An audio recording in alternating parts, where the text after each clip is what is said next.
So the next thing that we might want to do then is go ahead and generate those invoices. So you can do them from any of the menu options that you want. So if you've included, which we did with the burial originally, where we'd actually added the exclusive as well as the burial there, we can send this one on its own to accounts, or we could obviously do them individually by sending them the same way. So I'm going to take this one for the burial for now. Again, using those 3 vertical dots in the right-hand corner, we've got the ability here to send that to accounts. So sending to accounts will then ask you to link it up to the accounts side of the software. So choosing your relevant cost centers and cost codes. I've already got one set up for cemetery, so I'm going to carry on and choose those ones, link it up to the bank. The description, again, you can add in a new description on the right-hand side, or if you've already got one, you can choose it on the left. Choose the due date for your invoice and also your footer text, which you can personalize within your council settings. So again, I've got one already set up for cemetery footer text. Once you've selected these once, they will be remembered and you only have to change them if necessary when going through.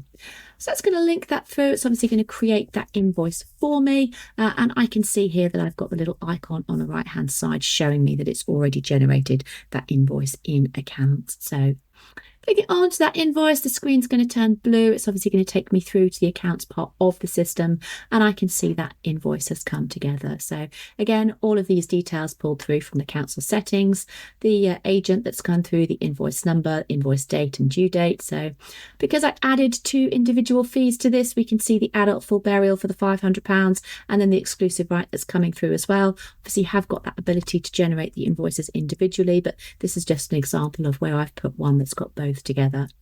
Further notes have all been added and appended to the end. So my account is actually linked with a Stripe account. So I've got a Stripe online payment integration there.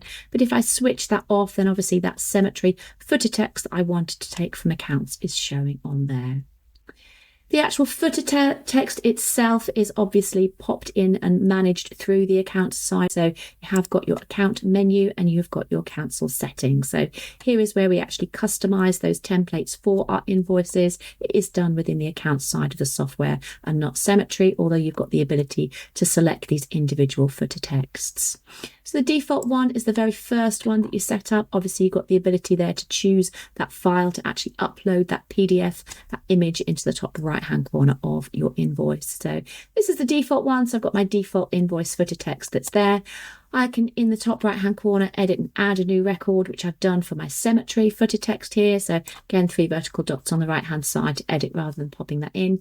You will notice on this one, there is no option to upload another header. It's taken it. You only obviously have one council header image. You don't need to upload that to every single setting. So this is just a different sort of possible bank account that you may have for cemetery that you've got within there. All of your invoices as standard can obviously be sent through the main CRM by emailing those off to the funeral director or to the individual customer that's concerned by using the email that's generated from there. So using those 3 vertical dots on the right hand side, you've got the ability obviously to sort of send that document, to choose your individual templates as you're sending those off. We do have completely separate training for sales invoices and purchase orders on Scribe, so please do take a look at that if you need to.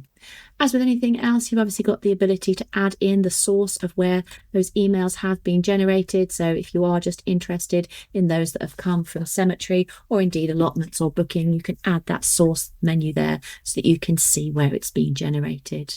You can go through the invoice. You can use the account switcher at the top to switch into the other applications, but you can also click onto the source and it will take us back into cemetery. So we can see that burial there that we were looking at. So we go through to the exclusive rights. They are handled in exactly the same way. So obviously I've already sent this one through, but it's not linked because I've done it through the actual burial. But any of these that you want to send, again, you've got the ability here to send them to accounts individually. We can see those cost centers and cost codes. Everything, as I said, has now been remembered. So it's literally just a case of making sure that that due date is correct. I might have a different invoice date on this one as well. You can customize them and personalize them as much as you want to. But again, by saving that, that will take it through and it will generate that invoice for you.